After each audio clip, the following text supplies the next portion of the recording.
The tables are ready, so we would like to start panel 4, session 4. We've talked about TT as profession, talent development, compliance, and governance so far. And session 4 will be focusing on human resource development.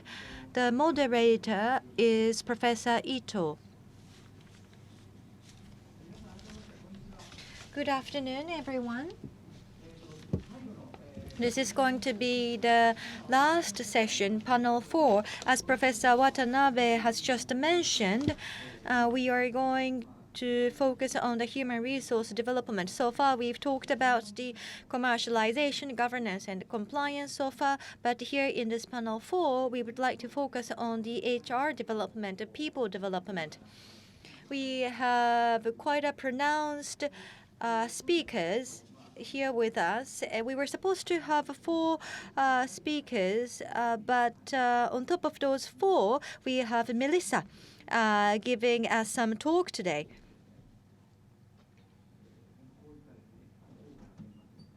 This is and then this is a program. I would like to explain about how I would like to proceed. Each speaker has 10 minutes for the presentation. After listening to all the presentations, we would like to open up for the Q&A.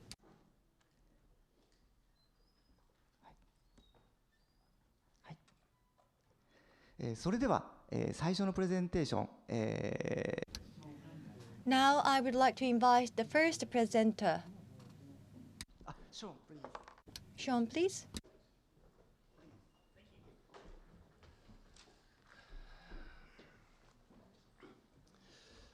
Konnichiwa. To be here this afternoon, I'll apologize for 2 things in advance. First of all, my voice is a little bit rough because I'm over a cold, but I have lost my voice. So if it breaks up, I apologize to the interpreters and to you in the audience. The second thing I want to apologize is that this is a really broad topic, and what my slides and my talk are going to try to cover in 10 minutes is an element that I'm a very firm believer in when it comes to research commercialization, is that people matter. And people matter because you have to have the right number of people in a tech transfer environment in order to have success. You have to have people who are properly skilled in their background, scientific and work experience. And you have to have people who are passionate about doing this, because it's probably one of the most frustrating jobs you could possibly be in. And you have to have people that are not only technically literate when it comes to engineering or life sciences, but they actually have to be social, and they have to be able to communicate with others. So when I'm going to jump around a little bit in this slide deck, what I hope you'll come away with is an agreement with me that people matter.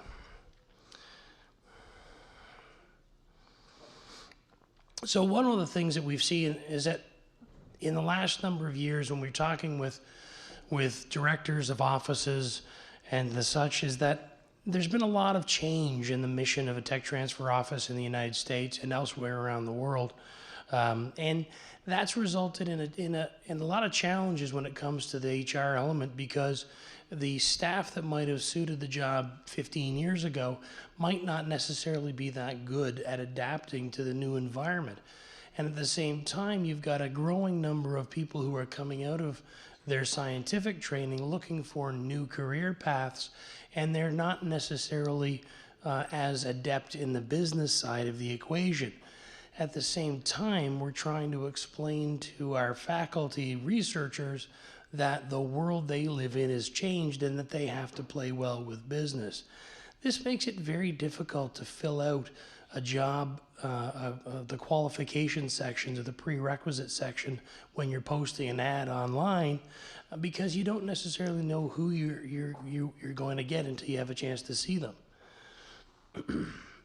One of the challenges is that we used to do licenses, now we do entrepreneurship. And when we talk about what we do, we have to talk about what we measure, because what we measure is what we're going to find out, is what we're going to have to report on in order to support the HR elements of our offices. But at the same time, these people can't be just measuring the outcomes of the entrepreneurship. They have to be able to tell the stories that are coming along with it. And that's, again, a new part of the office, is that people have to be effective communicators. So we used to do licenses and we used to do a little bit of entrepreneurship. Now we're event planners. And some of the funding that I've received in my office from some different programs, the metric that the government wants us to count the most is the number of students that are participating in events. I mean, that's for a guy who's trained in commercializing technology. That's not necessarily where I come from. And again, it's a change in the way that we do things and the stories that we have to tell. So we have to be looking for people who've got a diverse skill set. You know, we're helping our researchers do consulting. For some universities, the introduction of consulting is a new and scary area. For others, it's just part of the daily routine. But again, when we're bringing in those potential tech transfer officers, they have to have that skill set that includes consulting. The days, I would suggest, of a technology licensing officer who merely evaluates, protects, and licenses technology are probably over, except for a very few universities.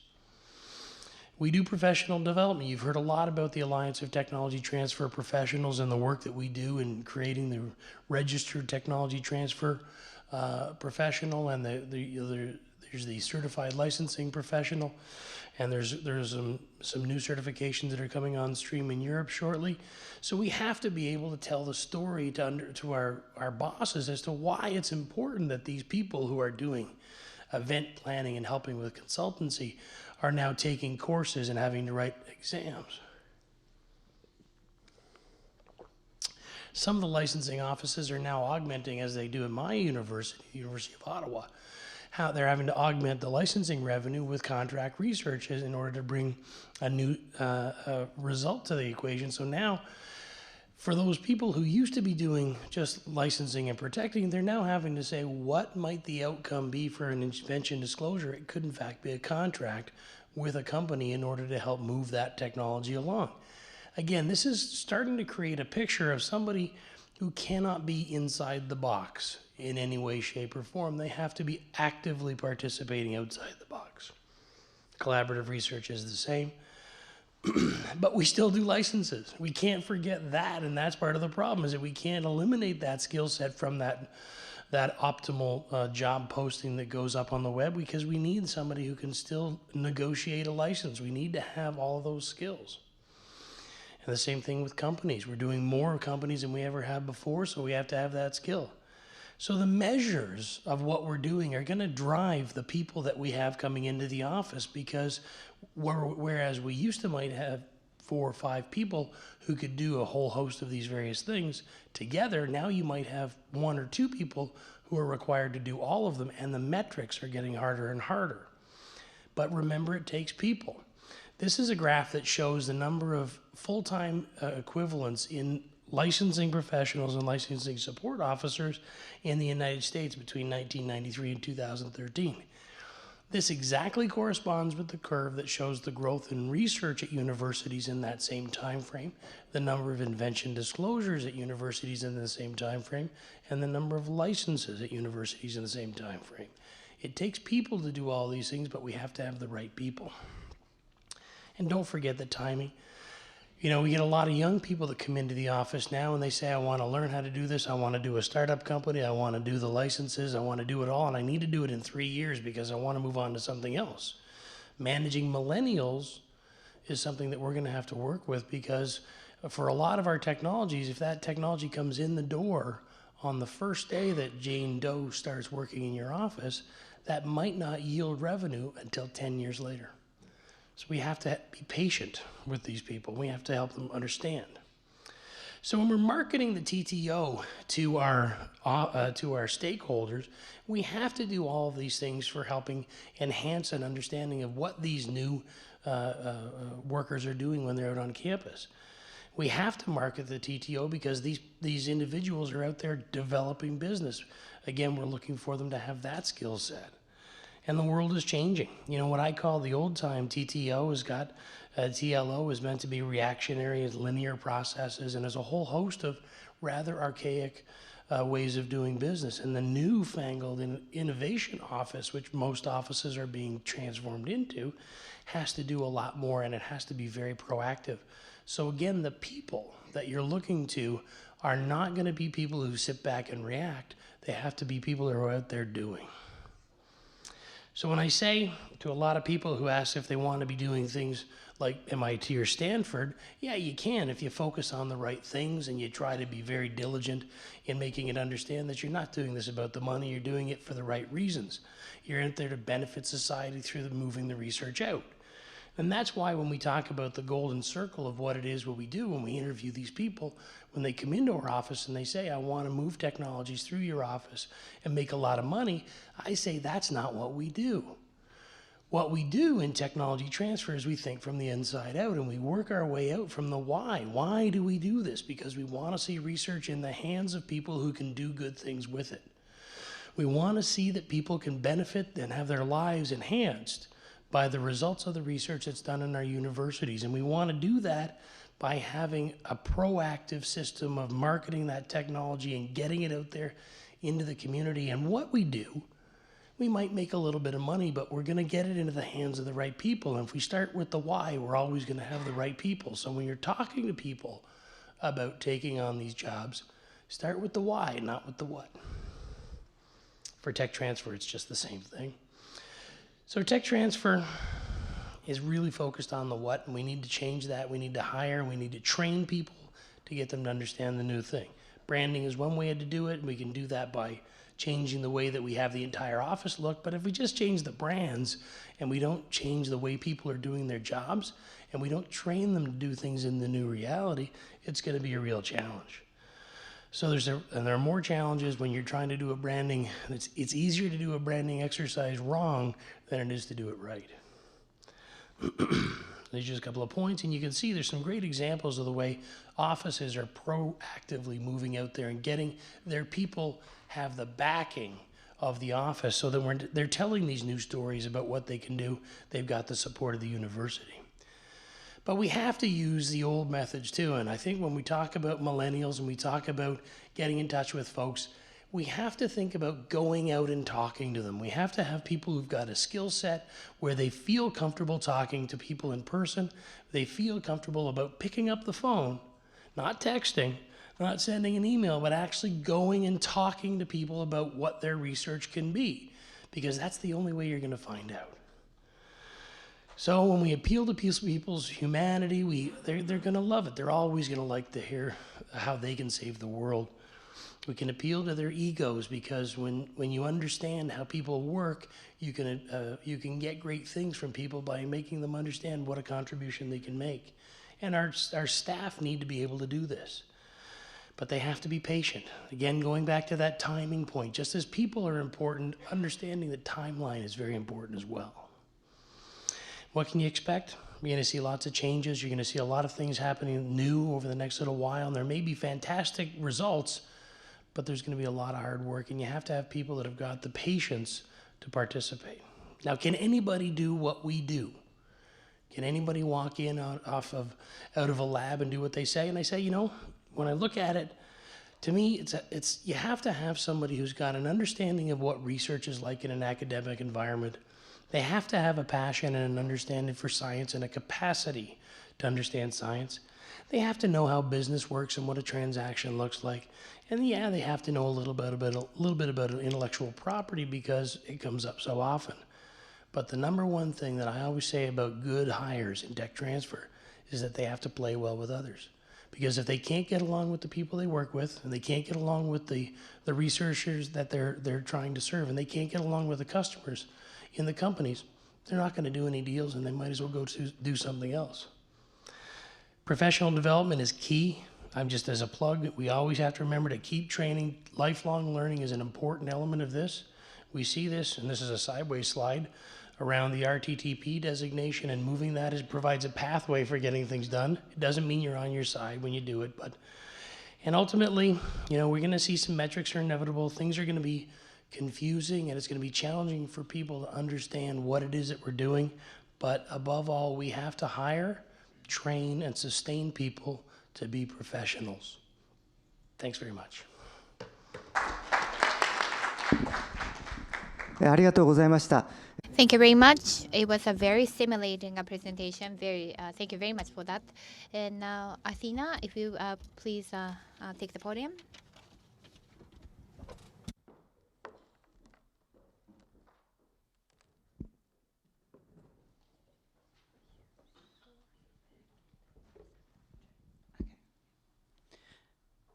Thank you for having me.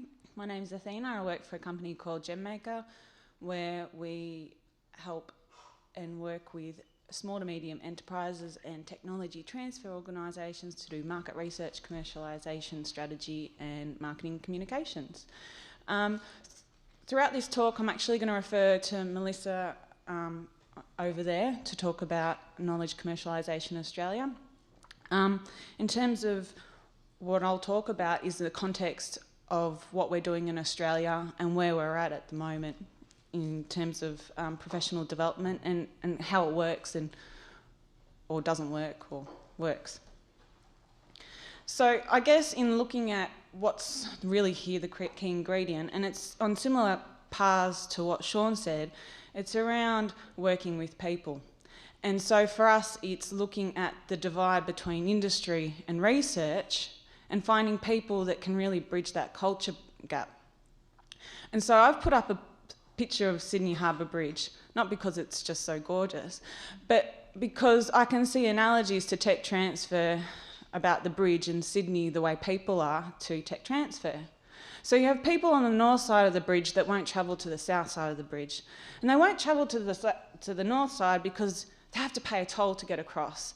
And they won't go back the other way because it's going to be some effort. And so our job, or the job within technology transfer, is bridging that gap, and it's working around that between industry and research to transfer that knowledge. So what are the key sort of areas that we look at? So I've taken the commercialisation cycle, and you start off with a new idea, you have your invention disclosure, you go and evaluate it, you do market research, you do your due diligence on it, you work out whether there's actually worthwhile taking it through its paces, is a commercial case for it, does it actually work, does it work commercially? And then you work out it does work and you go market it, and you might go and try and sell it or license it. And then you realise that, oh, hang on, I could be doing this better, or looking at a different marketplace. And so you end up going back through this circle. And so within the technology transfer offices throughout Australia, people might fulfil parts of this role, or they might have to do the whole role. You might have some people that are specific just to marketing, but in other smaller organisations, a person will be expected to do all these different things. And so when you look at a person, they might not have all the skill sets necessarily required to fulfil all these different aspects. So just to give you a snapshot of where we are in Australia, we've got public funded research organisations, and we're scattered throughout the major states. So that includes organisations like CSIRO, Commonwealth Scientific Industrial Research Organisation, ANSTO, the Australian Nuclear Science Technology Organisation, the Defence Science Technology Organisation, and then NICTA. And so what you can see in quite a big country that we're really kind of spread out. And so those organisations are scattered throughout. Then on top of that, you have the universities. So currently, I believe there's 42 universities there, about 4 private universities, whereas the other 37 are publicly funded. And of those, you may have technology transfer offices or partner industry engagement units. And over the last year or two, you've seen some changes within those offices. Either they've been moved to one side or to another faculty or to another branch. And so as a result, it kind of changes the skill set that you might need in that office. Then the other organisations where you see technology transfer professionals too, or business development managers, is the cooperative research centres or organisations, and there's 39 of those organisations. And so where these kind of double up is that the cooperative research centres are mixtures of university players and business. And what they do is focus on key areas of research or applied research that are interesting to business. And so across that entire whole set, the only other overlay I'm missing on here is medical research institutes, which there is about 33, I believe, give or take. And out of that, the last report from government states that we have about 724 professionals in commercialisation across Australia. But this doesn't include those mentioned in the cooperative research organisation, so it's probably actually a bit more. Out of that 724, the last report, which I think the data is not quite 100%, we have 20 registered technology transfer professionals, and this number's growing. The type of support that we get from the Australian government, in 2012 and 13, it was 9.5 billion. So just to give you an idea of how much money is in our country towards it, and that's scattered across not just universities, but also the publicly funded research organisations, and some of that is also allocated back to other R&D for business. So I'd like to throw it to Mel, who's the Executive Officer for KCA, to just give us a little bit of context on KCA. Okay, sure. Thanks, Athena. So I'm just going to give you a bit of background as to the role of the association and how we aid in the professional development in Australia. So research commercialisation is just on 50 years old in Australia. Like all new practices, it took time to figure out the best way to do things. And in the early days, it was the practitioners coming together to share their learnings with one another that really propelled the establishment of certain processes in the country. So it was this practitioner sharing of ideas is really how we helped to work out how things were going to be done. About 10 years after the first offices were established, a formalised body was established to better enable that sharing of information between these new organisations and to really act as a vehicle to enable the conveyance of that information. So it really was quite instrumental in the formative years, and I'm happy to say that the role that the association still continues to play today in terms of providing that vehicle for people to come together and share ideas and learn from one another, and also to teach the next generation of professionals. So that whole idea of teaching that next generation of professionals is the model that really underpins the type of training that we do. We've actually got 3 particular courses that we offer. So these courses are all developed by practitioners for practitioners, and they're also run by practitioners. So the first course we've got is a best practice in technology transfer.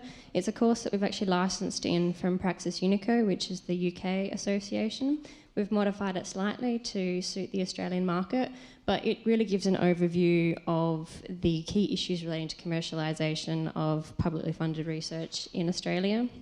The course itself is aimed at those professionals with a minimum of 3 months experience, anywhere up to 5 years, and we do manage to attract people within that breadth of experience just due to the varied nature of the roles that people have within their career. People might start off in one place, but they might move on to different roles just to get that variation and as a way of career development. I think, though, the real value in that course is the connections that people make and the relationships cultivated by attending the course with the other practitioners. A new course that we're looking to develop is the advanced licensing course, and the reason that we're doing an advanced licensing course as our next course is just purely due to member demand. It's an area where they'd like some additional training, so we've got a group of volunteers providing the content for that course. I just want to state too, the volunteers are really important in the professional development in our country. Without those practitioners that with a passion for the profession, we wouldn't be able to offer such training. So it's really valuable in Australia for using the volunteers to help with that side of things. And the final course that we're developing is a business development course, which is a real reflection of the shift and the change in how technology transfer is done. And Sean was mentioning in his talk how, commercialization used to be seen as this linear process, whereas now it's not considered linear at all. It's about building relationships and going out there and finding out the needs of companies. And that's what this course is really aiming to do, is to try and teach some of those more soft skills. I guess one more point I just want to make too. So these courses aren't necessarily designed to teach practitioners everything that they need to do. Rather, they're designed just to accelerate the learning around the core principles and prepare our professionals to face common occurring scenarios. Thanks, Mel. So just in addition to KCA, the other associations that are out there within Australia that are related and are complementary is Oz Biotech, and they're to promote the growth of the Oz biotechnology industry. So you will see a lot of business development managers that are members of KCA are also members of Oz Biotech, and they'll run forums and events specifically around technology and commercialisation in that field. The other three groups is the Australian Industrial Research Group, and this body is a professional body for managers responsible for technological innovation, so for R&D managers. So it's kind of a crossover as well. The last two, the Licensing Executive Society, Australia and New Zealand, I've tend to notice that people dealing with contracts or lawyers within Australia tend to be members of this. I can't say many of my fellow colleagues who are business development managers would be. And then the last is the Institute of Patent and Trademark Attorneys of Australia. So what do we know about how our competencies stack up? What do we know about our capabilities? We don't have a lot of data on how we measure up.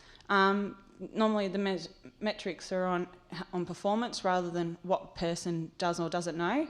But generally speaking, most people that come into this area and may have a PhD will have a science or business-based degree. They might have previous experience either in business or in industry or as a scientist or even as an academic, or they might have an MBA. Now, what this mixture looks like changes from organisation to organisation throughout Australia, depending on where their real focus is. And sometimes this changes with management over time. So, but this is a good indicative general mix of what the go is. I thought I'd just give you a quick snapshot of what one organisation does with respect to looking at career development and path. And what they've completed is a roadmap for a person who's working in this field. And they've looked at it, what should this person look like before they get recruited? What should they look like after 90 days, so after 3 months of being in the job that they've been inducted? And then what should they look like 2 years on? And so they've looked at the capabilities that you need in terms of leadership, core, so looking at those things around business acumen, how you communicate with others, which we heard Sean talk about being really kind of important, and how you play with others. And then also looking at that technical side, which Sean also mentioned too. So usually there might be requiring some sort of technical bent depending on the technology area they're focused on. The second part of this roadmap is then looking at those capabilities and how you might actually fulfil or meet them. And so the answer isn't always doing a training course, but it might be. So it might be looking at a specific capability and saying, okay, to actually meet this, we can send them on this course that's over here on sales and to be able to meet that. However, some of the things that we do actually require on-the-job experience. And so it's being able to identify, okay, let's get them working on this project around licensing these technologies so they can do it. Or mentoring, or shadowing someone else on the job to get that experience. So it's taking that into consideration. And what that looks like from day one to 90 days in is quite different to then what it looks like 2 years later down the track. And so this is just a snapshot of what one company does and how they do it. Other organisations might look at your job description and role profile And they might actually be quite hands-off, and it's up to the individual to work through this. But I quite like the way that they did it, because it meant the manager was involved, the employee was involved, and there's that self-analysis and self-reflection about how to fulfill, like how to become someone in this profession.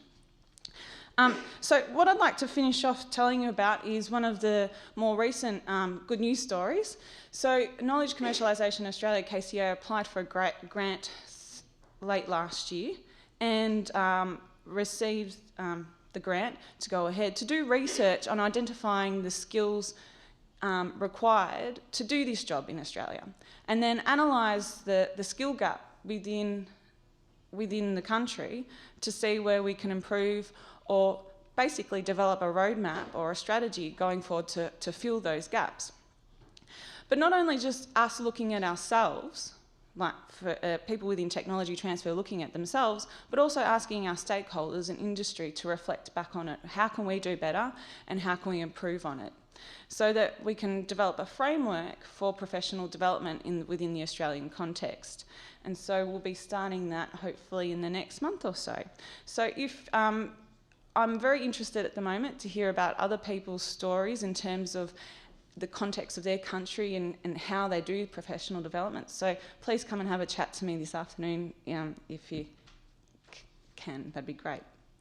The last thing I'd like to say is KCA is a founding member of the Alliance for Technology Transfer Professionals, and as a result, being able to be have that accreditation and have that global standardisation. So we're hoping that we can feed those results back in and work with the international community to better increase the standards. Thank you. アシーナさん、非常にありがとう。 Thank you very much, Asina-san. We have a Japanese word, bridging, or mediator, or facilitator. I was able to get a lot from your presentation. Now I would like to invite the next speaker.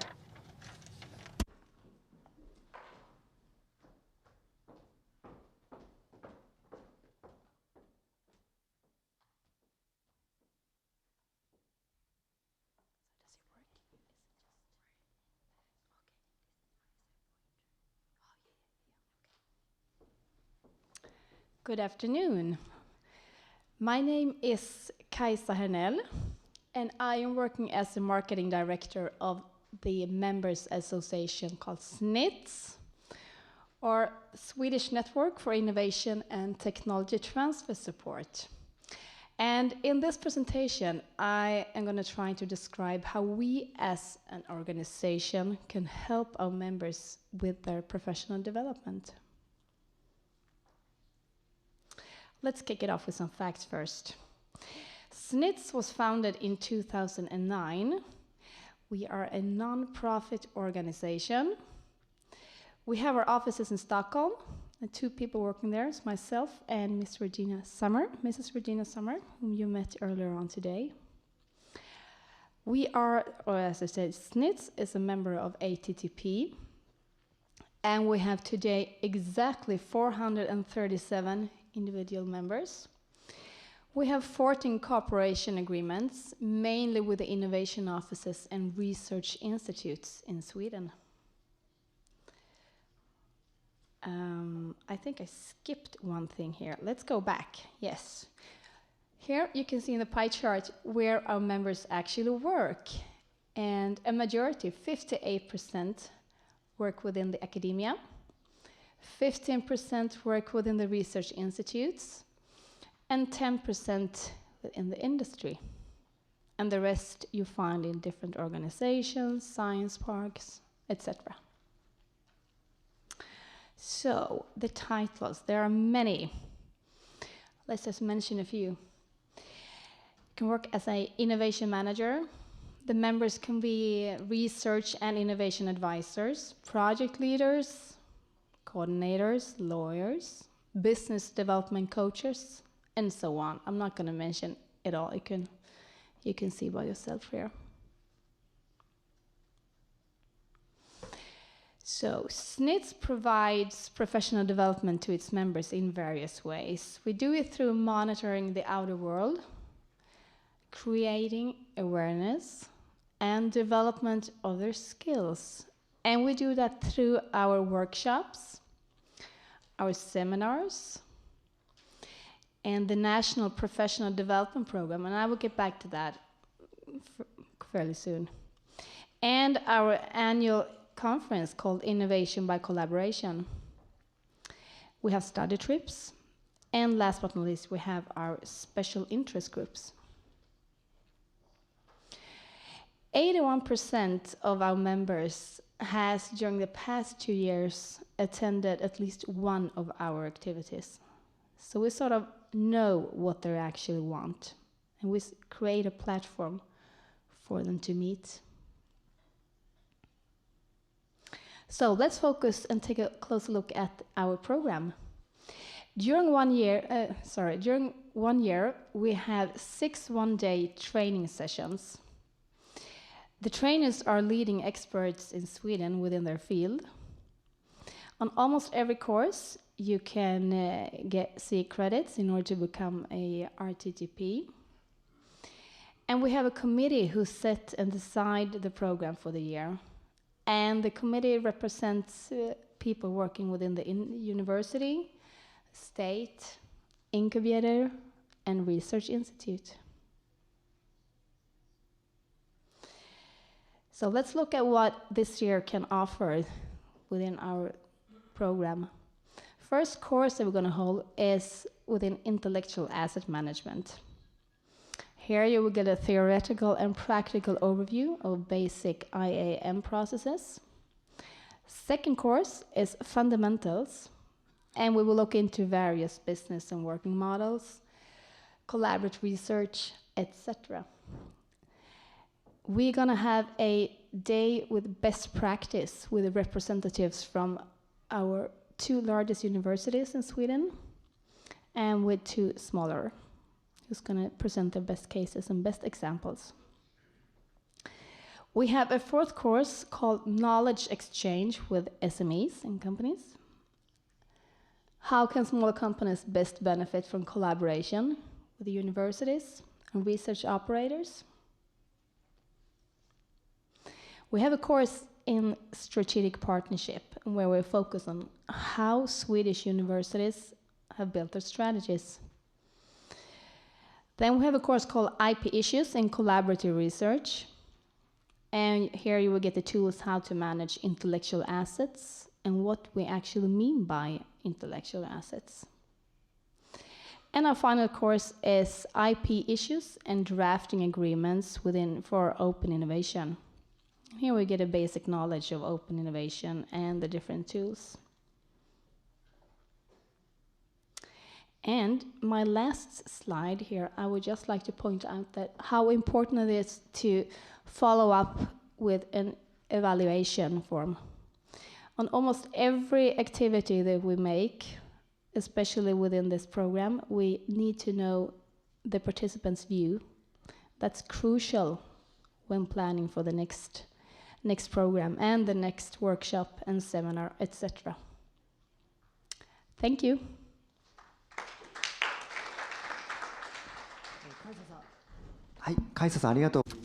Thank you very much. It was about the national program, very interesting. Now I would like to invite Professor David Winwood, please.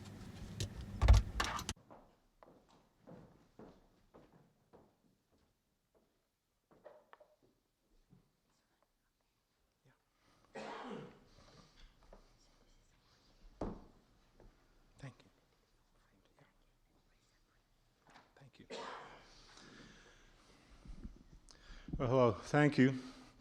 It is a great pleasure and privilege to be here. Thank you to the organizers and hosts of this meeting. It's really a privilege to be here with all of you today.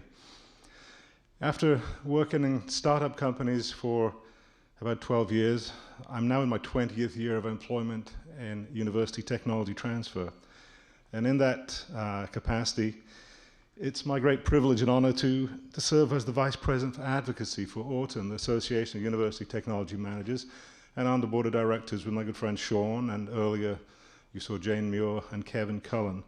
It's a terrific group of people, and I'm very fortunate to see them quite frequently at various spots around the world. We were in Florida together last week, Sean and I, and it was cold. So, one thing Sean didn't mention today that we do is advocacy. He mentioned everything else, but left that one off of the list. And I'm going to give here just a short list of some of the things that we do and what I'm going to present in the next few minutes. So, as I've listened to my colleagues from around the world today, I'm really struck by the great similarity of challenges faced by all of us. It's pretty clear that budgets and policy discussions are, not surprisingly, intertwined almost everywhere in the world at the moment.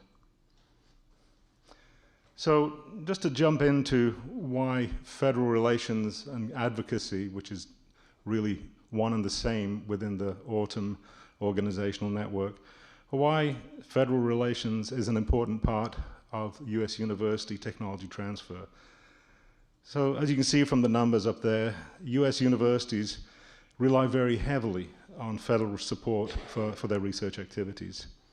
And most noticeably, of course, the National Institutes of Health provides a major percentage of the research and life sciences research support in US universities. Now, in my slides that I gave earlier, I had some really nice pictures. They seem to have disappeared midstream, so I apologize. If you want to see nice pictures later, we'll insert them in the package that we give to you. So, while many, maybe all universities in the US are actively attempting to enhance their industry support and collaboration, it's very clear that federal research support is really the bedrock of research support in the United States at the university level. So who are the stakeholders involved in this arena? Well, there are very many, and I've listed some of them here.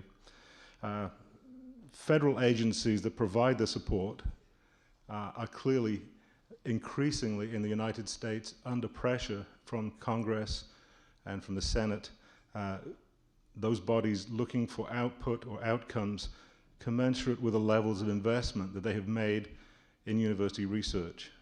And by extension, of course, support that has been provided by US taxpayers.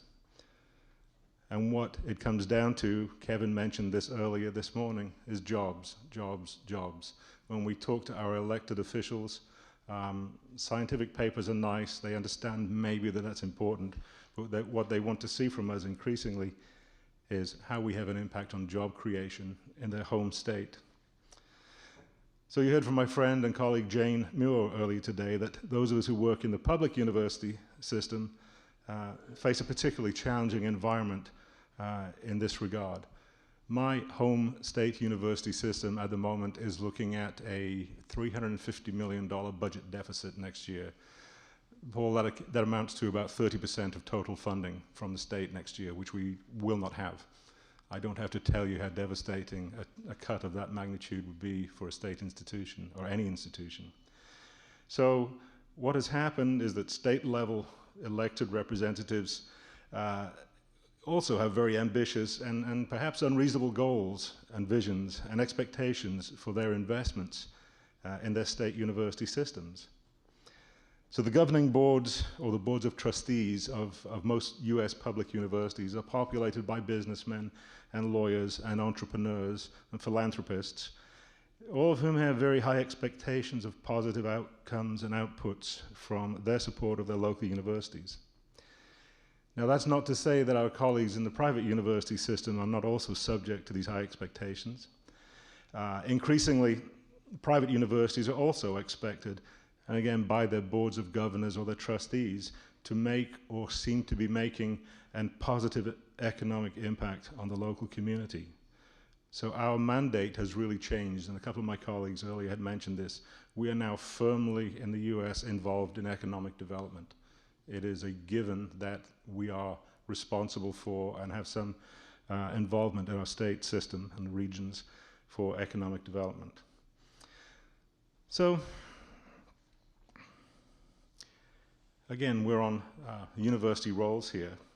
I think I might have jumped a slide there. Yes, indeed. So additionally, our investigators, our students, our public, our taxpayers, and our corporations have expectations about what comes out of our universities, how easy we are to do business with. Very good point made earlier that we have to be seen to be business friendly. This is not always in absolute alignment with the way that we operate as academic institutions, and it has really led to some fairly momentous changes over the last few years, last decade in particular, on how we interact with the outside community. So, in the time since Bayh-Dole Act was enacted in the US, most US universities have really dedicated a significant portion of their activities to economic development expectations. The Tech Transfer Office and the Research Office play a key role in economic development, but there are other offices within the university who we need to interact with as professionals that intersect very closely with areas of interest for technology transfer and research. These are the federal and government relations offices. And from my experience, those offices manage their interactions with elected officials with an iron glove. They are very, very cautious about the interactions and approaches that other officials from the university might make with elected officials in their state or their local neighborhood. So the role of a federal relations or government relations officer in a university in the US is typically a very high profile position.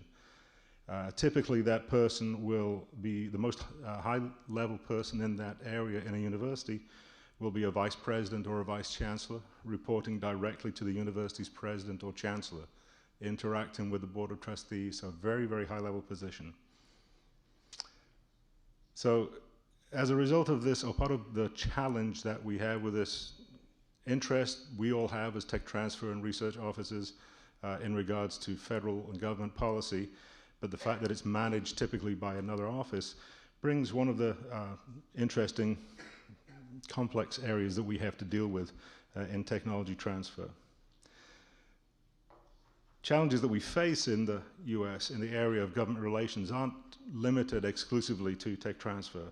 There are many fundamental elements of US government support and funding for higher education that are outside of the realm of the Tech Transfer and Research Office.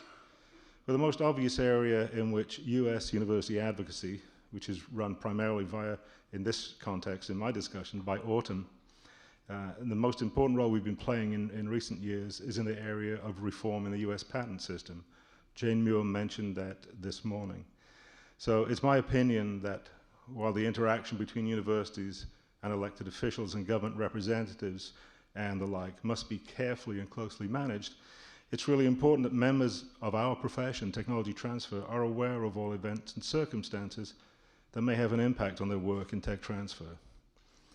So again, in most university campuses, there's a clear demarcation between who is responsible for these interactions with elected officials. So it's crucial that we as tech transfer professionals are aware of the rules of engagement with the people who make the laws. It's also very important that tech transfer officers are very much aware of current legislative issues and initiatives. Not just because you want to have some impact on outreach to elected officials, but because what many of us have experienced is the panicked phone call from our federal relations vice president just before lunchtime because they need some information for the senator's office or the congressman's office, and oh, we need it by 3 o'clock this afternoon. So they want information about your metrics, about your performance, about how we compare with peers in various aspects of how we measure ourselves. There are many areas in which we have to measure ourselves. So having this type of information readily available routinely will really put the office in a good position with campus management, provided we are in a knowledgeable position about ongoing issues in the legislative arena. So I think it's really important that tech transfer leadership in particular values that nurtures relationships with their colleagues in federal relations around campus. So what is Autumn's role in this area? Well, as I mentioned, the ability or authority to interact with government entities in US universities is typically limited to those with that specific function on campus. Autumn and other professional associations, to some extent, are able to deflect the challenge of having individual campuses or individual professionals deal with interactions with elected officials.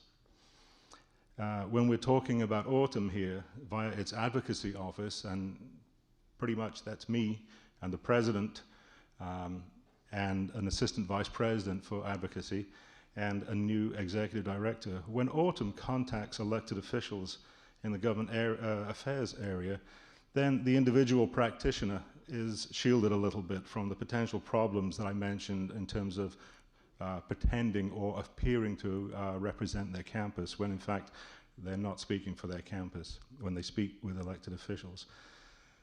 So many of the other higher education associations based in Washington, D.C. are actually associations in which the members are the university itself, the institution. So when their representatives speak with elected officials, they are in fact speaking on behalf of their university. I think most of the tech transfer organizations represented here are associations with individual members. So when we as individual members speak with elected officials, we're not representing our universities. And we need to make that very important distinction when we go into DC and make sure that we know that who we are representing is a profession and not the university itself.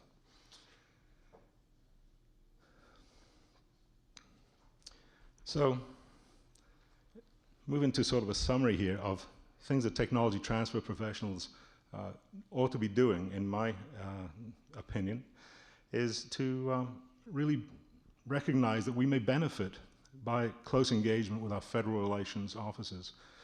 It's a two-way street. We sometimes need help from our federal relations officers. They sometimes need help from us. And so it's really important to engage in conversations with them to know what's going on.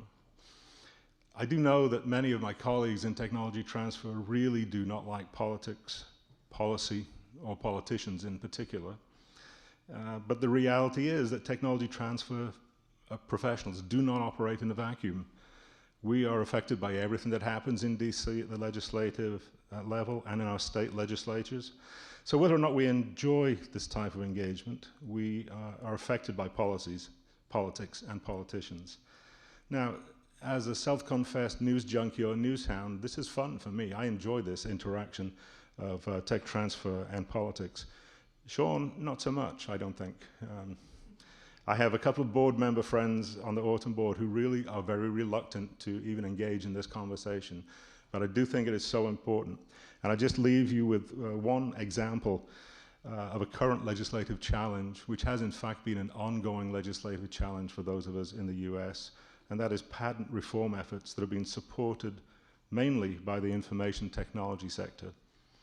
So make no mistake, we are facing massive challenges in this area, and the severity of the threat to US technology transfer is, unfortunately, I'm afraid, not recognized by many practitioners in the area. We have a new Congress in the United States. They were seated just a couple of weeks ago. Several members have made it very clear that patent reform is viewed now with a Republican majority as an easy target for bipartisan support, and that they are pushing for passage of a bill of patent reform very early in this session. Now, unfortunately, many of our rivals and competitors in this area are extremely well funded, by Google mainly, I have to say, and they have captured the attention of many lawmakers who do not choose to delve too deeply into what is a very complicated area of law and policy. A senator from my former state who was on the Senate Judiciary Committee once told me, this patent stuff, it makes my head hurt. And his opinion is not too far away. He was a lawyer as well, and it made his head hurt. So, as we mentioned already, passage of unfavorable legislation in this area could have a really catastrophic effect, negatively, on our ability as tech transfer professionals to deliver results that our elected officials want to see. So finally, if I have pictures on this slide, that's nice. If I have recommendations, this is what I would say. All interactions between tech transfer and federal relations and government relations offices, in those areas, it's really important to recognize and respect boundaries, to recognize rules and roles, and particularly protocols and procedures. And I have to say that failure to adhere to these rules may be what we call a career limiting event. That's the other version of what a CLE stands for, I think. So at the risk of overstressing this point, I really believe that awareness of current legislation initiatives and stakeholder points of view are really important. Not only because of the impact of legislation, which seems somehow remote from licensing on a daily basis and interaction with corporate clients, but because those very issues could in fact be driving the behavior of our licensees and corporate partners. So it's important to recognize that legislative and policy issues seldom arise without some history. So be aware, make sure that your staff are aware of current legislative issues. It's easy to find access to newsletters and press releases that talk to the issues that are of importance to those of us who are involved in this business. Some of us from the Tech Transfer Associations represented here have begun to put together an international advocacy approach, because these things are different in every nation, obviously. But the US Patent Reform Initiative has an impact on everybody globally who is in the business of technology transfer. The US Patent Office is a huge market, and we are very mindful of that, and are looking forward to some great collaborations with our colleagues around the world in this area. So thank you for your attention. I look forward to talking with you later. ウィネルさん、本当に Thank you very much for your wonderful presentation. As Professor Dr. Winwood said, that there is a growing pressure, and in Japan that we are not really communicating with the politicians, so that's a very troubling challenge that we have now. Christian Stein, if you please take the floor, Dr. Stein.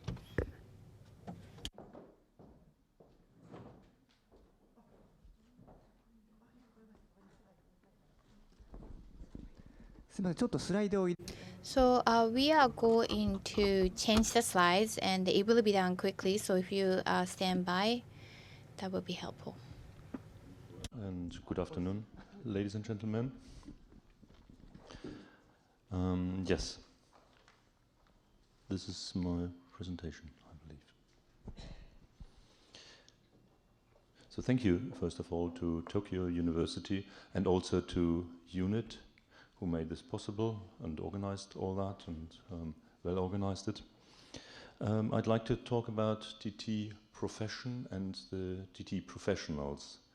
And I don't know if you ever gave that a thought, but a baker you call a baker, a scientist you call a scientist, a pilot you call a pilot, and a technology person that works in technology transfer you call a technology transfer professional.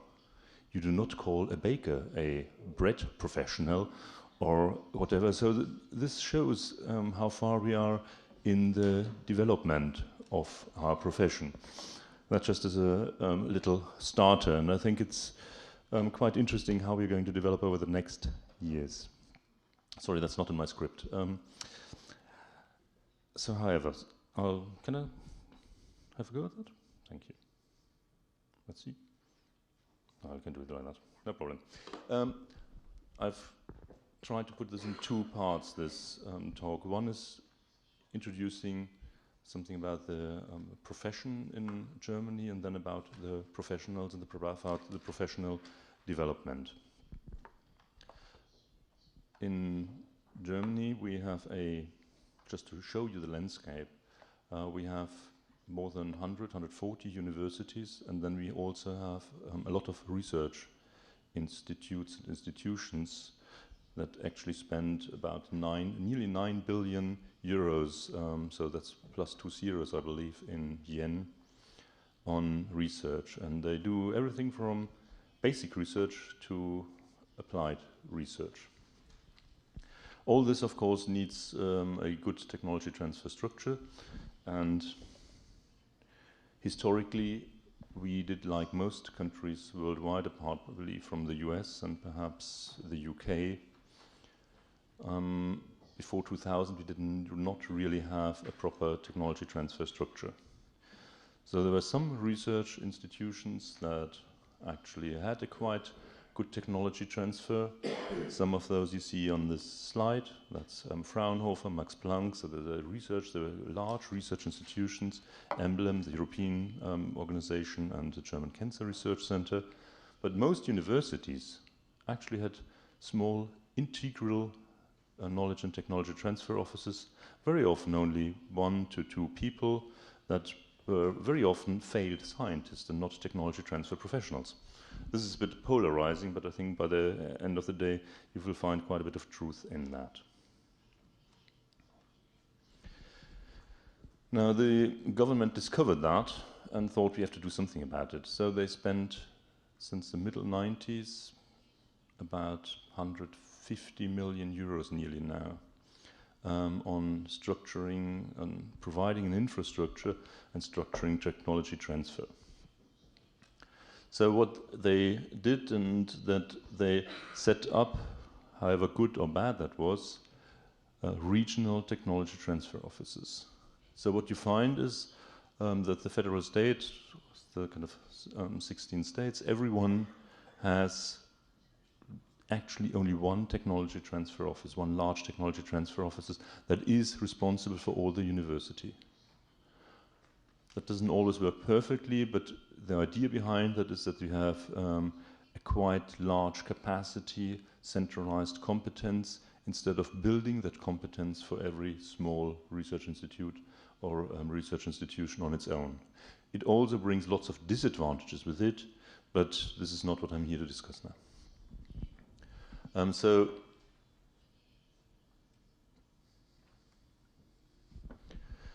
I'd like to tell you how we develop knowledge and technology transfer professionals in Germany. For that, I think some people said that you have to have major skills. I think it was mentioned, I believe, law, science, and research, and whatever was the fourth one, I can't remember, but I think there were 3 or 4. But I've kind of looked at that in more detail, and what I have found is that you, in terms of law, you need contract lawyers, IP lawyers, equity lawyers, experts, and you need to have knowledge on science and research. You need business development competence, spin-off coaching competence. We have, for example, 2 analysts in our company. You need funding experts. You need advocacy. You need to play basketball. Actually, not really, but I mean, you do need to have quite a few skills that you summarize in one person or in a few persons. Also, this is perhaps something that's worth another thought, that the technology profession is not like it used to be 10, 20 years ago. You basically had a licensing professional.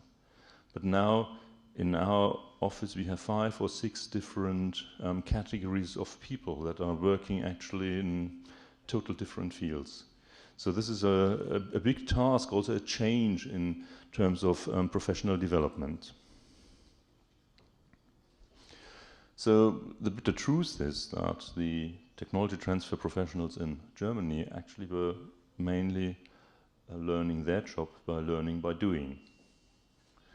So in the last 10 years, more and more training courses were offered. Interestingly enough, in Germany we sourced the training courses not within, but from without. So we went to ASTP Proton as, for example, one provider, or to Praxis Unico to get our education, because we have no internal or no, the Technology Alliance Association of German Technology Transfer Professionals actually does not provide as yet courses. So we got these in from the outside. So I've pointed that out. So we have also not, for example, like France has, no specific national degree. You can't do a master's in technology transfer profession. We also don't have a standard for KTT professionals in terms of a German standard for our professionals. This is provided by others, which we've heard, by ATP, RTTP, and we have no national funding for KTT professional training at present. So this is why it is very difficult to get from this learning by doing stage to really good professional standard. So what are the ways to a professional standard? And I think this is the most important step that we have to take in the next few years in the technology transfer profession, to be recognized and to be aware of a certain minimum standard and to define what that standard is going to be. I think most advanced in that is at the moment the Alliance of Technology Transfer Professionals with their recognized technology transfer professional kind of certification. So that recognizes and promotes KTT professionals, but it also approves training to acquire the skills for knowledge and technology transfer professionals, and it sets a global standard for our profession.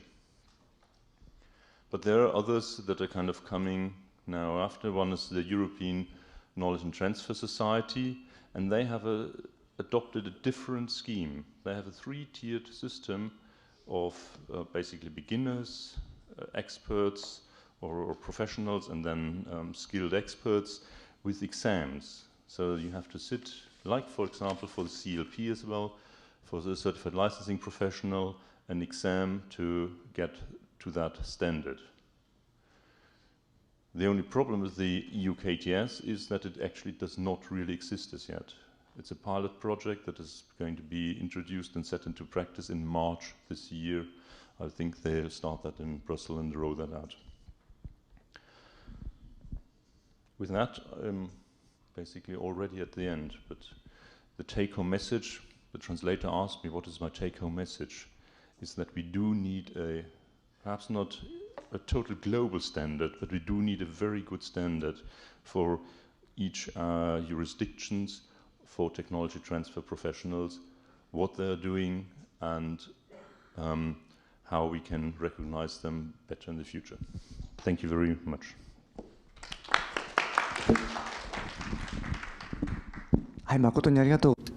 Thank you very much, Doctor. We have some time to entertain questions. I have one question to ask a panelist. As I listen to all the presentations, the environment surrounding the TT professional seems to be changing quite rapidly, and required skill is also changing. It seems like the required skill is growing. According to Kevin this morning, the situation in Australia is like a turbulence. In the global TT professional world, what kind of changes are actually taking place, and where those changes are taking us to? Can someone explain about this?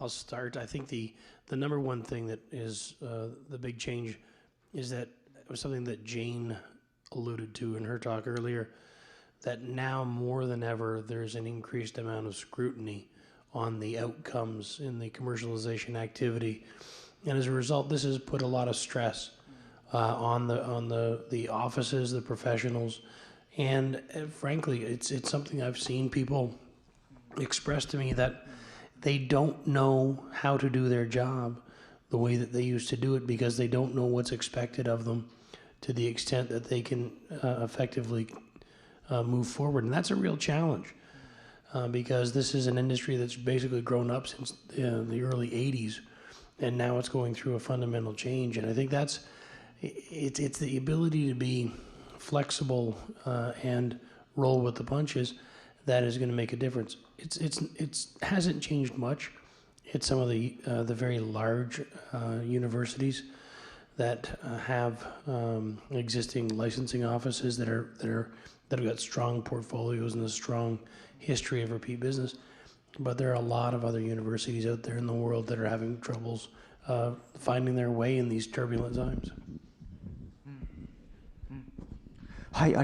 Thank you very much. Can other panelists make comments on this point? ウィンウッドさんお願い。 Professor Winwood, please. Yeah, I think to follow on what Sean just said, we have become the Economic Development Office. It kind of sneaked up on us. And we initially, maybe 10 years ago, embraced that as something that we would gladly take on. We could do this. We can create jobs. The reality in making that happen is a much, much more difficult challenge than I think we all understood. And we've sold this story quite well to elected officials and to our politicians. And they believed us.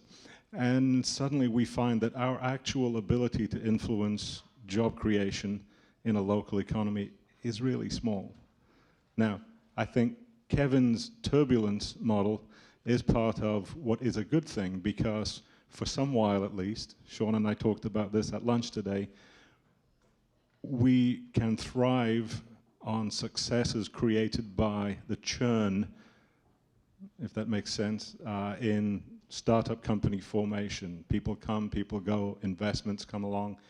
Some companies succeed, some fail. It's a churn, there's activity. And for some time, that is attractive. But how you actually measure that and say these are real jobs and real industries, that is where we have a real challenge. And it's more visible and important now than it has been in 10 years. I guess Okay, Melissa, please. Sure. The only other thing I'd want to add to that too, in Australia in particular, we're having to do a lot more with a lot less resource, and by that I mean less money and less people. So our people that are still around in the profession, they're really starting to burn out. They've got many masters to satisfy. And they're having to, so we're doing a lot more, they're having to do a lot more in terms of having more skill sets, having to build more relationships. I think that's where the real changes come for our guys in Australia. Thank you very much. I would like to keep listening to what the panelists have to say, but I would like to entertain some questions from the audience.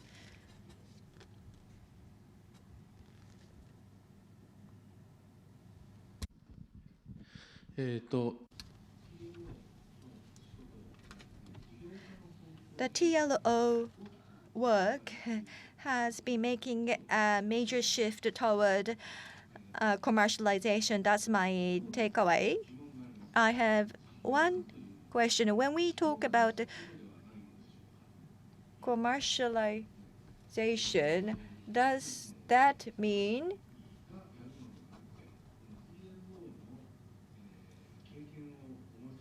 the people who have experience of TLO has to be involved in commercialization based on what kind of rationale? That's my question, because I kind of think that private companies can do commercialization. TLO may not need to be involved.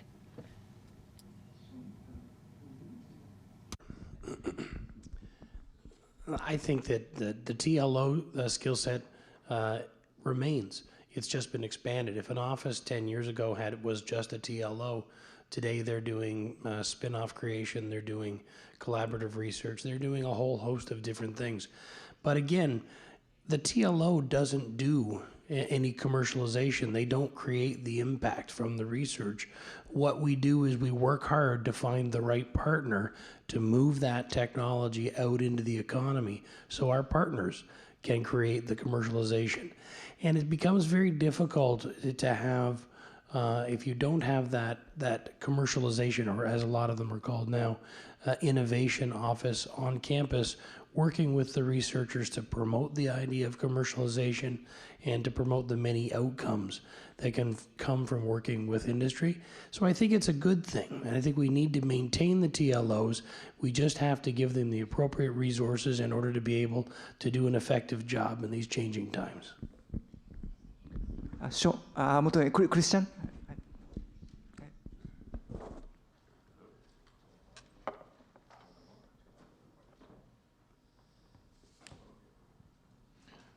I'm not sure, did you mean you don't need a technology transfer office because the private company can do that directly with the university? Or did you mean it could be externalized? 不要と申し上げ I wouldn't say it's not TT office is not necessary,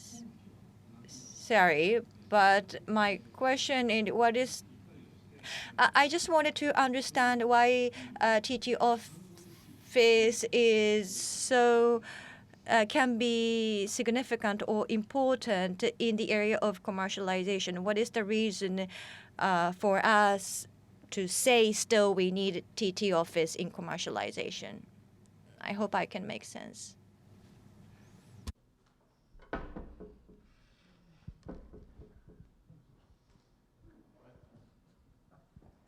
Can I try from a US point of view at least? Let me just say one thing. I think this is a very, my impression is that this does not really encompass what the technology transfer office does today. I mean, I tried to make that clear in the talk that licensing is one point. To put a commercial value on something that might be extremely valuable, like a drug that turns over billions and billions, and to give a fair representation of the value and negotiate that with a company that needs skills that are not necessarily there in a university environment by nature. If you only talk to scientists or administrators, you do need professionals that can cover that. But apart from that, today, the main task of a knowledge and technology transfer office is to transfer and disseminate that knowledge to the benefit of society into the society, so and to help new technologies into application. That, for example, is business development skills, or to try to get in mixed funding and to try to find new ways of putting that to the next level value. So this is the major task of technology transfer today. It's not only about licensing and making dollars from the technologies and inventions that are made. OK。誠に申し訳ございません。I wanted to keep listening to the answers from the panelists, and I would like to keep on with this Q&A. However, unfortunately, we don't have time left, so I would like to close the session here.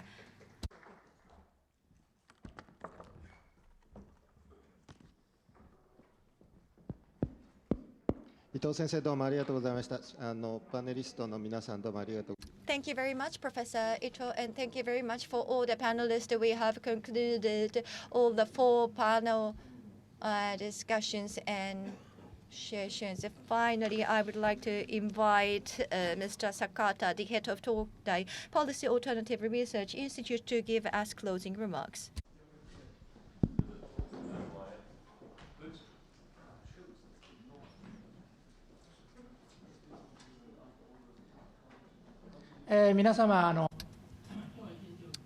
Well, thank you very much for your full-day participation today. We hold various conferences, and today, we spent the full day. And organizing a full-day conference required some courage. Because we need to provide the audience insight for contents to keep them attracted to the entire full-day program. I myself, from 1995 to 1997, I was in the United States, and in 1998, TLO law was enacted in Japan, and I was involved in the establishment of Japanese version of TLO law. I studied into the U.S. major TLO regulations and the law, and I still have a vivid memory from that experience. Back then, AUTM. I envied AUTM because they had quite a skillful professionals. Today, we were able to hear from very renowned professionals and experts around the world. It was like a dream for me.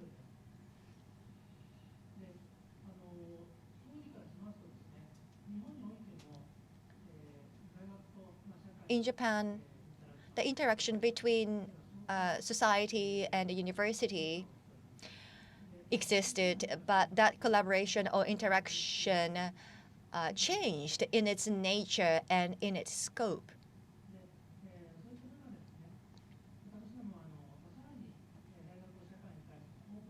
We would like to make university even more open to the society, and that's one of our mission. In order to make university more open to the society, we need to make action now.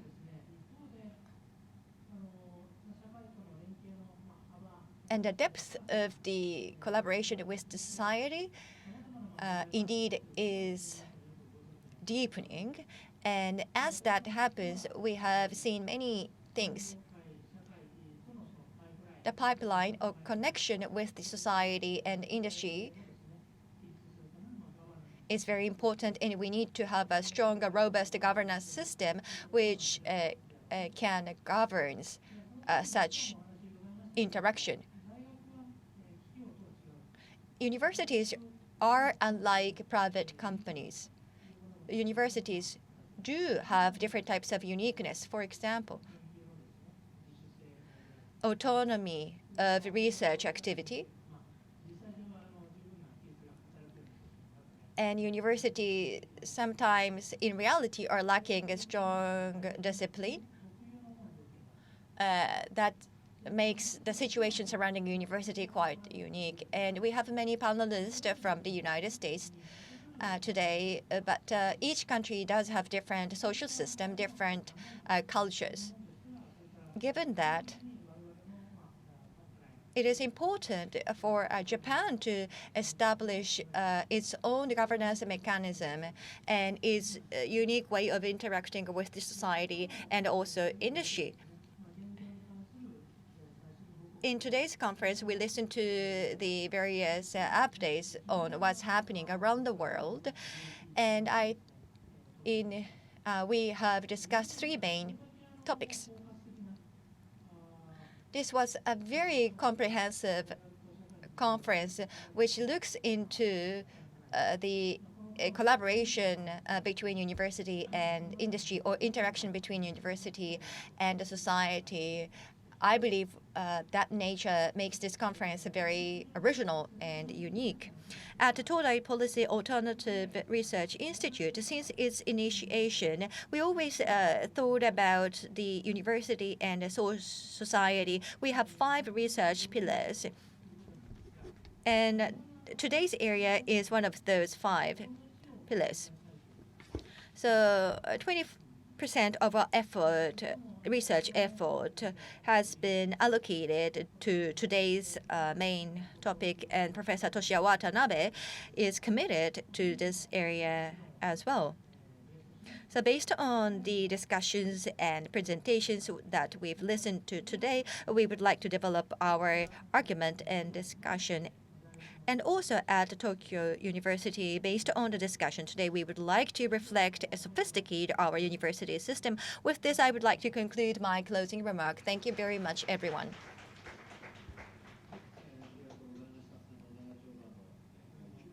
Thank you very much. With this, I would like to close today's conference. Thank you.